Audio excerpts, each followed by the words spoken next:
আপা, ফিউশনের সঙ্গীতে বেশ প্রচলিত একটি শব্দ, নতুনদের মধ্যে এর প্রচলনও বেশ দেখা যাচ্ছে।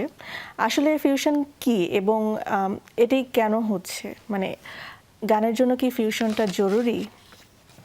না, গানের জন্য ফিউশন কখনোই জরুরি না। ফিউশন একটা সময়ের আবর্তনে, সময়ের চাহিদার ভিত্তিতে তৈরি হয়েছে। গানের তো প্রয়োজনীয় অনেক অনুষঙ্গ আছে, যা না হলে গান হয় না। বা আমরা যদি রবীন্দ্রনাথের গানের কথাই ধরি, রবীন্দ্রনাথের গান কি আগে অক্টোপ্যাড গিটার দিয়ে হতো? হতো না তো। ফিউশন মানে দুই বা ততোধিক ধরনের বিষয়বস্তু যুক্ত হওয়া একসঙ্গে। আমরা একটা ইন্ডিয়ান ক্লাসিক্যাল মিউজিক একটা করছি কিংবা ওয়েস্টার্ন ক্লাসিক্যাল মিউজিক একটা করছি, তো দুইটা তো একদম পিওর দুইটা জনরা গেল। এর সঙ্গে যদি আমি মনে করি আছে ইন্ডিয়ান মিউজিক বা ক্লাসিক্যাল বাদ দিয়ে আমাদের যেই সাবকন্টিনেন্টের যে মিউজিক আছে তার সঙ্গে আমি একটু কিছু আফ্রিকান ফ্লেভার নিয়ে আসতে চাই, এটা কি ঠিক? ডিফারেন্ট জায়গার ভুল নেই। সুরের সঙ্গে সুর তো মিশতেই পারে। নদী তো একের সঙ্গে একে মিশে সাগরে গিয়ে পড়ছে। মিউজিক ইজ ওপেন, মিউজিক সবার জন্য সবটাই নিতে পারে। কিন্তু আমাকে বুঝতে হবে যে আসলে ফিউশন বলতে আমি কি বুঝি এবং কোনটার সঙ্গে আসলে কোনটা মেশানো যায়, কোনটার সঙ্গে কোনটা মেশানো যায় না। হ্যাঁ, এটা আমাকে অবশ্যই বুঝতে হবে।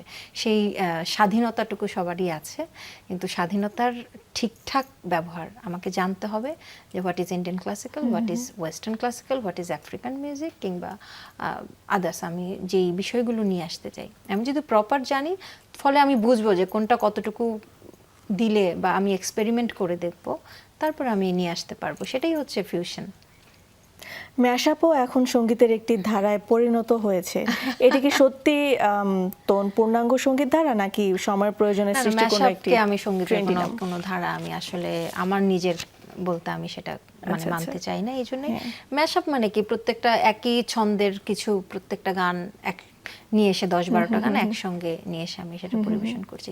এটা হয়তো স্টেজ পারফরমেন্সের ক্ষেত্রে হয়তো বলে স্টেজ জমানোর জন্য একটু দরকার কিছু কমন গান একসঙ্গে, হয়তো সেই সময়টুকু নেই, এই গানগুলোকে একসাথে নিয়ে এসে একটু সবাইকে ইনভলভ করা, বাট এটা কোনো আসলে সঙ্গীতের ধারা নয়। সঙ্গীতের বিভিন্ন ধারা নিয়ে কোনো শিল্পীর পরীক্ষা নিরীক্ষার বিষয়ে সে কি স্বাধীন? যেমন হচ্ছে রবীন্দ্রনাথ, নজরুল কিংবা লালনের গানে একজন শিল্পী কতটুকু পরীক্ষা নিরীক্ষার সুযোগ আছে? পরীক্ষা নিরীক্ষা তো করতেই পারে, পরীক্ষা নিরীক্ষায় কোনো বাধা নেই। রিসার্চ আমি কেন করব না? রিসার্চ আমি করতেই পারি, কিন্তু সেটা আমি রিসার্চ আমি নিজে নিজে করলাম, আর আরেকটা জিনিস আমার যা রিসার্চ করলাম সেটা ফলপ্রসূ হোক বা না হোক আমি প্রেজেন্ট করে ফেললাম, মানুষের সামনে নিয়ে আসলাম, পাবলিকলি সেটাকে একটা মাপকাঠি হিসেবে নিয়ে আসলাম, সেটা আমার কাছে টোটালি রং আসলে। আর শুধু রবীন্দ্রনাথ, নজরুল ইসলাম বা লালন নয়, কোনো অরিজিনাল কোনো গান কেউ যখন আমরা নতুন করে নিয়ে আসব, তো সেটা আসলে বুঝতে হবে সেইটার মানে কি, সেটার বলতে সেই গানটার মানেটা কি আসলে। এখন মানে যদি খুব সামাজিক ব্যাধি নিয়ে, সামাজিক চাহিদা নিয়ে কোনো গান তৈরি হয়, তো সেই সামাজিক চাহিদা যেটা আমাকে লাউড ভয়েসে বলতে হচ্ছে, সেটা আমাকে জোর দিয়ে বলতে হচ্ছে চাহিদা মতো, সেটার এক ধরনের অ্যাপ্রোচ, সেটার থ্রোয়িং একটা, সেটার সাউন্ড একরকম, সেটার যন্ত্রানুষঙ্গ একরকম, সেটা আমি চাইলেই শুধু এসরাজ দিয়ে আমি গাইতে পারি না, ওটা যায় না। তার পারবো না কেন? সব বললাম তো যে তুমি ল্যাবে অনেক এক্সপিরিয়েন্স করতে পারো, এখন যেই ল্যাবে এক্সপিরিয়েন্স করে তুমি পুড়ে যাচ্ছ, সেটা নিশ্চয়ই তুমি মানুষকে দেবে না, এটা হয় না। তো রং মেসেজ মানুষের কাছে পৌঁছায়। সব এক্সপেরিমেন্ট সামনে নিয়ে আসার জন্য না, এক্সপেরিমেন্ট করতেই পারো। যদি রবীন্দ্রনাথের কোনো গভীর বাণীর, যেটা আসলে প্রত্যেকটা লাইন বুঝে বুঝে বলতে হয়, ভাবতে হয়, সেখানে আমি চাইলেই খুব হাই বিটের কোনো কিছু ওর মধ্যে নিয়ে আসতে পারি না। বুঝতে হবে, তুমি কথাটাই যদি না বুঝলে, তুমি যদি সেই ছন্দটাই না বুঝলে, প্রত্যেকটা গানের, প্রত্যেকটা কবিতার একটা আলাদা ছন্দ আছে, সেই ছন্দকে তুমি চেঞ্জ করে ফেলতে পারো না, কখনোই না। একটা ধরো মানে ইকুয়াল বিটসে যদি থাকে 4-4 ছন্দের গান, কিংবা 2-3 ছন্দের কোনো গান থাকে, তুমি এর সঙ্গে এই ছন্দের মধ্যে তুমি ধরো সেই ছন্দটা তুমি অন্য ইনস্ট্রুমেন্ট দিয়ে নিয়ে আসতে পারো, সেটা বাঁশি দিয়ে আনতে পারো, সেটা তবলা ছাড়া অন্য যে কোনো ইনস্ট্রুমেন্ট, কোনো স্ট্রিং ইনস্ট্রুমেন্ট দিয়ে নিয়ে আসতে পারো, কিন্তু তুমি সেই ছন্দটাকে পরিবর্তন করতে পারো না। ছন্দ যখনই পরিবর্তন হয়ে যাবে, আমরা বলি ছন্দপতন, মানে শব্দটা কেন ব্যবহার করি, যে ছন্দপতন ঘটলো, সেটা কথাই হতে পারে, সুরে হতে পারে, মানুষের জীবনযাত্রায় হতে পারে। ছন্দপতন মানেই সেখানটা একটা বড় হোল ক্রিয়েট হয়ে গেল। তো ছন্দপতন আসলে অ্যাকসেপ্টেবল না, কখনোই অ্যাকসেপ্টেবল না।